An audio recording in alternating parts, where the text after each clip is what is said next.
সমুদ্র উপকূলের পর্যটন নগরী কুয়াকাটা সৈকতার পর্যটনের পাশাপাশি সেখানে বাণিজ্যিকভাবে আমবাগান করা হচ্ছে। কুয়াকাটা পৌর এলাকা, ধুলাসার, টিয়াখালী, মিঠাগঞ্জ সহ বিভিন্ন ইউনিয়নে গড়ে উঠেছে ছোট বড় অসংখ্য আমবাগান।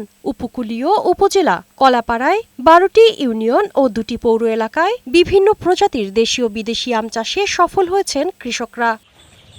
দেশীয় জাতের পাশাপাশি হাড়িভাঙা, ফজলি, খিরসা, হিমসাগর, আম্রপালি, আশিনা, ঝিনুক এবং বিদেশি জাতের মধ্যে ব্যানানা, লিউজারি, পালমার, রেড পালমার, ভেরিক্যাটেড সহ ৩৫ থেকে ৪০ প্রজাতির আমের চাষ হয়েছে লবণাক্ত এ জনপদে।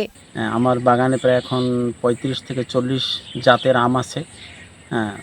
তাতে এবছরে আমাদের টার্গেট আছে প্রায় ১০ লক্ষ টাকা বিক্রি হবে ইনশাল্লাহ। অনেক উদ্যোক্তা পতিত জমিতে আম বাগান করেছেন, এতে কর্মসংস্থানের সুযোগও তৈরি হয়েছে। কলাপাড়া উপজেলার ভিতরে কুয়াকাটাই আমাদের অনেক সবাই প্রত্যেকটা খামারি আমের চাষ করতেছে এবং আমটা তাদের ফরমালিন মুক্ত।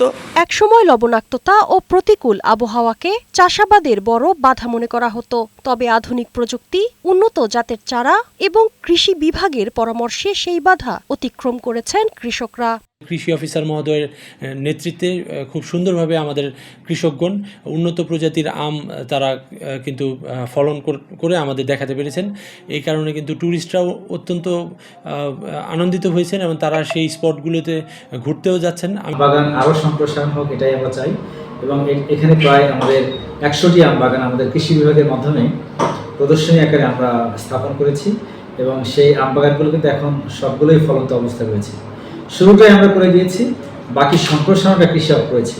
চলতি বছর উপজেলায় সর্বমোট ৫০ হেক্টর জমিতে আমের চাষ করা হয়েছে। শারমিন রিমি, বৈশাখী সংবাদ।